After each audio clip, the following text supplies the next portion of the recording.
Bom dia, turma, tudo bem? Espero que vocês estejam bem, se cuidando aí. Bom, na aula de cooperativismo de hoje, nós vamos falar um pouquinho sobre as políticas públicas específicas para a agricultura, né? Principalmente para a agricultura familiar.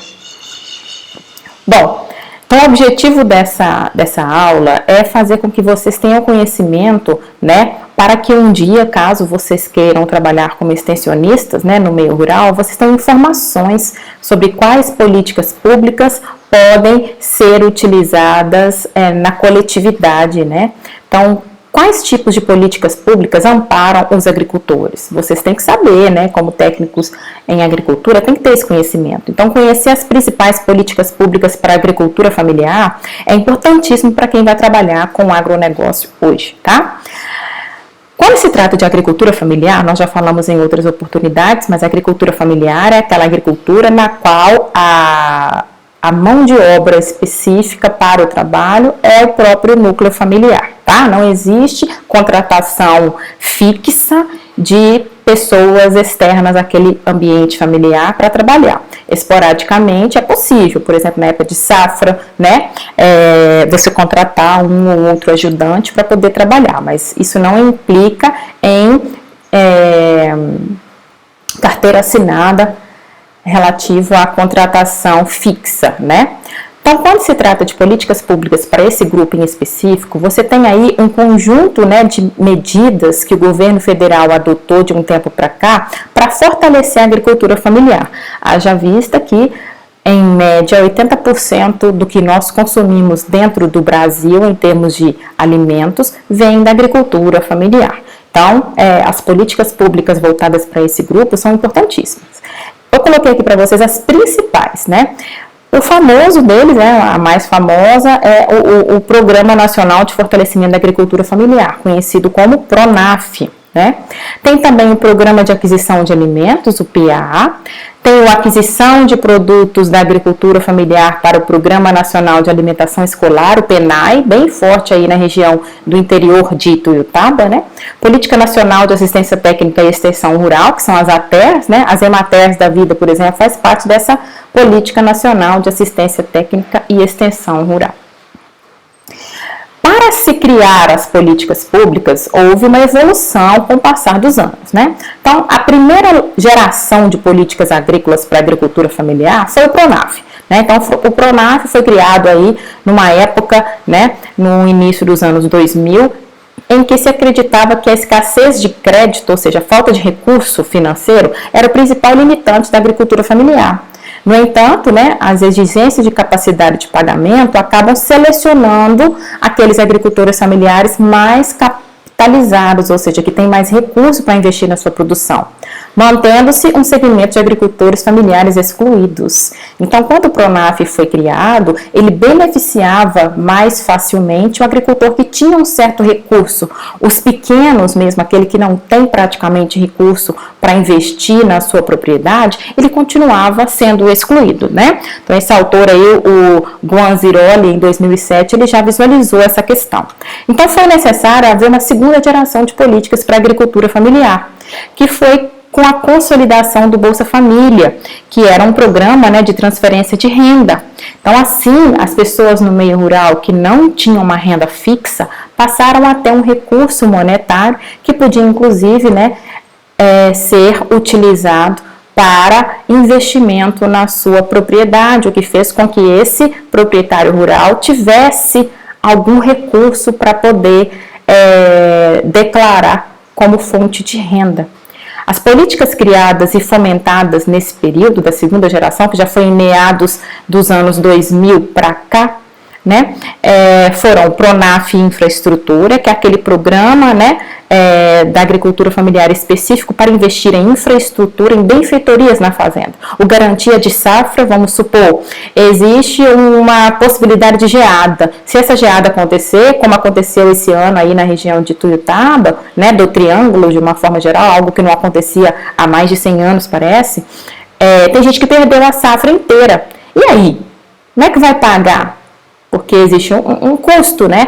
Um custo de produção relacionado à adubação, à semente, à hora homem, ao diesel, né? Quem vai pagar essa conta se você não conseguiu vender a sua safra? Então, existe um programa que custeia esse investimento, tá? Caso tenha algum problema na safra. O Programa Nacional de Habitação Rural, né, aí na região de Tuiutaba tem muitos projetos de assentamento que foram beneficiados por esse programa, né? Então, pessoas que conseguiram seu próprio lote no meio rural, porque comprovaram que vivem da renda no meio rural e elas não tinham recurso para ter a sua própria terra. O PRONAF em si, né, o Bolsa Família, já são aí programas voltados para a agricultura familiar na segunda geração de políticas públicas, já aí no final dos anos 2000.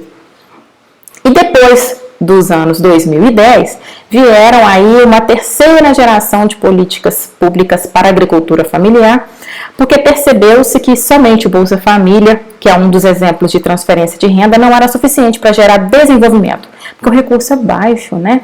Então, tipo assim, é para sobreviver, para não morrer de fome. Quem puder ler um pouquinho a fundo aí sobre a criação desses programas vai entender que é muito específico para populações que vivem abaixo da linha da pobreza. Onde o referencial da construção dos mercados, ou seja, do levantamento e também da negociação do que era produzido, além da segurança alimentar, né, relacionada à qualidade do produto que se é vendido e a sustentabilidade ambiental, ou seja, produzir degradando minimamente o meio ambiente, passam a figurar aí como ideias bases, ou seja, é importante a gente entender que a segurança alimentar é super primordial no século XXI, a sustentabilidade ambiental é mais primordial ainda, produzir sem degradar o meio ambiente é o básico que se tem hoje, né? E não basta só ter dinheiro, é importante também ter conscientização. Então surgiram programas mais específicos para isso, mais bem elaborados, que é o PAA, que é o Programa aí da Segurança Alimentar, o PENAI, que é a Política Nacional aí da Alimentação nas Escolas, né? Em Tuiutaba, aí na região dos assentamentos, tem vários produtores especialistas nesse PENAI aí, pessoas que produzem, por exemplo, hortaliças específicas para as escolas públicas municipais da região de Tuiutaba. O PGPM, que é a Política de Garantia de Preço Mínimo, né? Que é um programa de agroindústria, ou seja, existe um valor básico para que aquele produto seja negociado, tá? Já ouviram falar no Globo Rural, por exemplo, valores mínimos da safra tal. Aí eles falam, lá no São Paulo tá assim, lá em Minas Gerais é assim, lá no Mato Grosso é assim, porque isso depende do local, né? Mas o preço mínimo é garantido por essa política aí. Tem que negociar minimamente a esse valor, tá? O programa da certificação, a utilização do selo.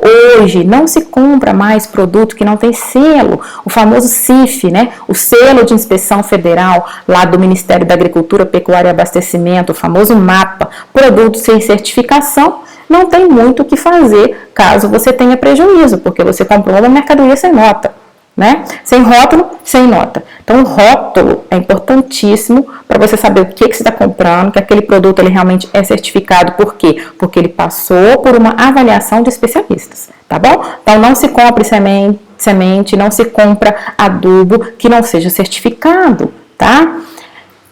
E até mesmo os próprios produtos, né, que você vai vender.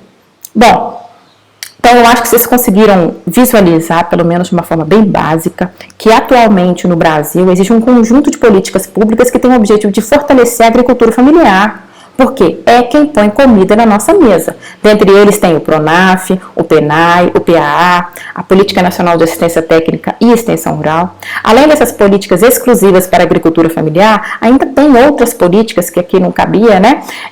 Para o fortalecimento das associações e cooperativas. A gente já falou lá no início do nosso curso, né? Da nossa disciplina.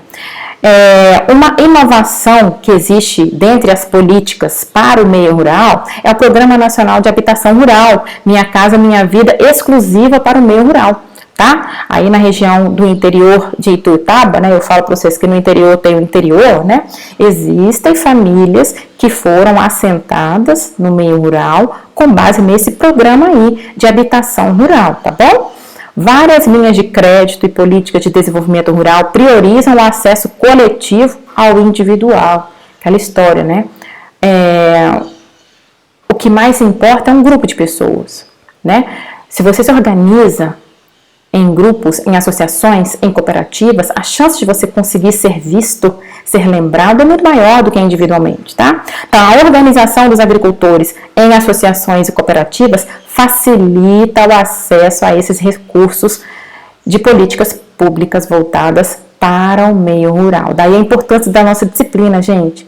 Associativismo e cooperativismo no meio rural é primordial para que o agricultor se mantenha no negócio no século XXI. Isso já é feito na Europa e nos Estados Unidos há séculos, mas aqui a gente ainda está patinando, achando que o individual vai prevalecer sobre o coletivo. E isso é cientificamente comprovado, que é bem difícil de acontecer, a não ser que você tenha muito recurso. Se você tem muito recurso, você não precisa da política pública, correto? Então vamos lá, vamos assistir a aula com calma, vamos ler o material, assistem uns vídeos também que eu postei, né? Se eu não me engano, eu postei um vídeo da Emater, que eu quero muito que vocês assistam, que eu acho que resume bastante o contexto dessa aula teórica, e a gente se encontra numa próxima oportunidade para discutir um pouco o assunto. Um abraço para vocês, turma. Até mais.